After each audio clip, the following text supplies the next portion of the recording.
Hi, everybody. Dr. Joe Dispenza here. I want to take a moment and teach you some basic tools to begin to change your life. When you invest in yourself, you invest in your future. Take some time out of your busy life to disconnect from your world. Shut your cell phone off, turn the TV off, power down your computer, sit your body down for a few minutes and close your eyes. Take some breaths and center yourself. When you center your attention into the present moment, you have more energy to create with. When your mind wanders to the predictable future or the familiar past, that's normal. Just become aware of it and keep working on settling yourself back down into the present moment. When you're in the present moment, you're the most creative. Ask yourself, can I be defined by a vision of the future instead of the memories of the past? What do I want in my life? Take the time to answer the question. As you begin to contemplate and think about the answer to the question, you're changing your brain.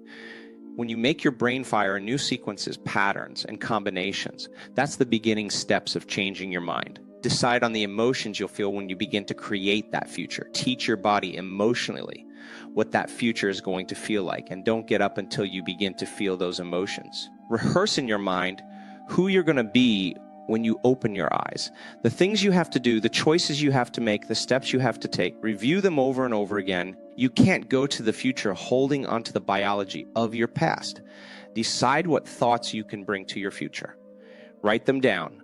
Thoughts like, I can't, it's too hard, I'll never change, I'll start tomorrow, what's wrong with me, it's someone else's fault. Decide on what behaviors or actions or unconscious habits you have to change.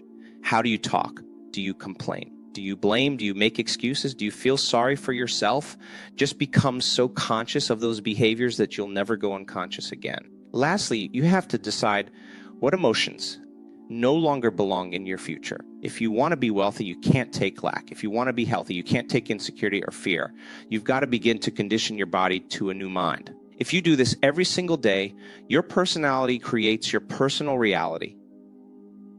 And your personality is made up of how you think, how you act, and how you feel. Change any one of those things, and you change your life. Begin to measure the effects of what you would cause. Give it a shot. Now, there are dangers to being in the present moment. There's dangers to expressing love. There's dangers to trust, because if you're living in an environment where survival is the credo, you're not going to want to close your eyes and go within. You're not going to want to trust anybody. You know this is not a time really to relax. This is a time to be vigilant. So then they cannot intellectually understand it, but they can't get to that level because they're always perceiving their environment as the jungle. So when we begin to overcome those emotions of stress that are highly addictive, the body is no longer being tormented like an addict. That is when the body liberates energy. And that's when our heart starts to open. And that's when we start to believe in possibility again. So if our personality creates our personal reality, we make a decision first. We examine who we've been, and I call it crossing the river of change from the old self to the new self. Crossing that river is going to be uncomfortable. It's going to feel unfamiliar, and you are going to feel like it's unpredictable, because the moment you're no longer thinking that way or acting that way or feeling that way, you're going to feel like an unknown. Now, this is biological, the chemical and even genetic death of the old self. This is the pain that you experience because the body's looking for its familiar chemical state. That pain is normal. And if you understand that, that void, that unknown is the perfect place to create. That's the place you want to create, and not to fear it, but to embrace it. And your body's craving the familiar chemicals that it's addicted to. Then you might want to say, when you're in that place, well, the best way to predict my future is to create it, not from the known, but from the unknown. Now, this perfect place of creation is where people begin to do the uncommon. This is where their soul begins to speak to them. This is where they see a greater purpose for themselves in their lives. And they're no longer playing by the small-minded games any longer because they're connected to some bigger vision. I think transformation is really the one thing that I'm more passionate about than anything else. And so I think taking time out of our busy day for ourselves is the greatest service that we can do for ourselves, for our family, for the people we work with, and for our community. If most people's attention is on their external environment, on their body and on time, and they wake up every morning and they get out of bed and they do the same thing they've been doing for the last 20 years, and their body is already programmed into a predictable future. Their body's already on autopilot. They have thought of the coffee pot, and the next thing they know, they have coffee in their hand. They haven't thought of the shower. The next thing they know, they're in the shower. They've thought about going into work. The next thing they know, they're in the car. So their body is following their mind. If they're living by the same emotions every single day, then their body, for the most part, is in the past, because emotions are a record of the past. So finding the sweet spot of the present moment in our meditation is so highly important, because the body has been trained to be in the future. So then most people, they take their meditation and they stick it in as another thing to do so they don't have to feel guilty. That's not the answer either. You're working with your body and understanding that it's the animal. And we do this in our workshops. We make people. We don't make them. We ask them in their meditations to really get to that point where they're unfolding in that infinite field of potentials as thought alone. In other words, if you're going to heal yourself by thought alone or create something in your life by thought alone, then you have to become thought alone. This is the key element where all of a sudden now, when you keep practicing bringing your body back into the present moment and you become aware of that, it's thinking about, what about this thing I have to do? This plane I have to catch? This contract I have to sign?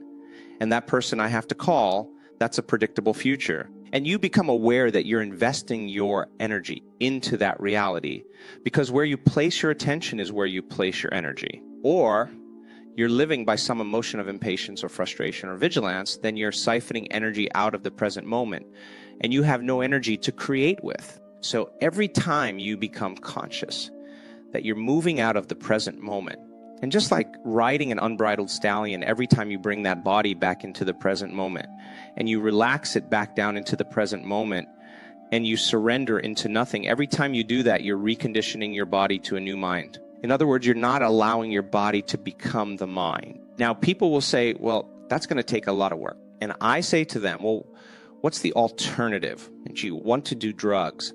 I mean, nothing is going to help you to get to the present moment but you. And if you practice being present every single day in your meditations, you will be more present in your life and less preoccupied with that worst case scenario, that moment where something could go wrong. And living by those hormones, their stress, and your body then finally starts to trust you. And when your body finally starts to trust you is the moment it's not worried about the unknown. The unknown. So we do the work every day to present ourselves as a greater expression of ourselves every day. And in the beginning, it will feel unnatural. It will feel uncomfortable. But I swear there's been hundreds of people, once they start seeing the effects and they find true joy within them because they're pleased with themselves and they got beyond themselves. I mean, in the brain scans that we studied with people, I can tell you that when people get beyond themselves, they are so incredibly powerful. The self that's attached to the emotional body, that's attached to the pain, that's attached to the past. And then, by the way, they tell the story based on those emotions. And Scientific American said 3 months ago that 95% of everything that people talk about in their past is a lie. It's not the truth, because they have a different brain today than they did at the time of the event. So getting people beyond their past, I think, and getting them into the present moment begins to liberate the most amount of energy. I think people are beginning around the world to wake up to the idea that the illusion is becoming so obvious. I mean, every single paradigm right now is collapsing. Whether it's the political model, the economic model, the religious model, the medical model, the educational model, environment, everything's collapsing right now because it cannot function on the old laws, the old paradigm. Something new has to be created. So then how do we begin to become supernatural? We have to begin to do what's unnatural. And when everybody else is in lack and in poverty, that is the time to give. When everybody else is in fear and worried, that's the time to demonstrate courage. When everybody else is judging and worrying, that's the time to show love and compassion. And if we keep doing the unnatural long enough, sooner or later, we'll begin to become supernatural. Our soul's journey then is to really step out of the quagmire and the limited beliefs and perceptions that keep us playing in this limited realm, this limited density where we are matter trying to change matter. Once we get a taste of the divine, and that divine, again, we've measured this over and over again. When you are that thought in that infinite space, when the brain is perceiving space and no longer perceiving objects, it gets very organized, it gets very coherent. And when the brain gets coherent, when the heart gets coherent, we love way more. And that's when we begin to emulate the divine.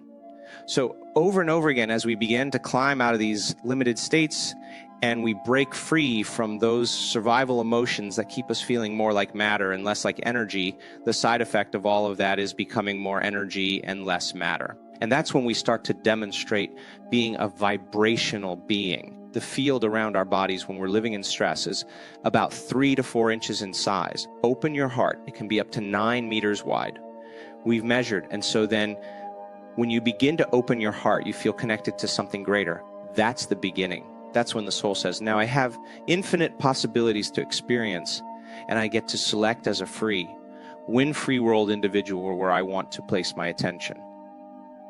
That's when we're liberated. So I think it's a great time for us to begin to really embody this information. I think it's a great time for us to hit the low points, to see those illusions. I mean, I had my own awakening, and you reach a point where you realize that the only time that you feel like yourself is you need the external world to remind you of it. That's a sign.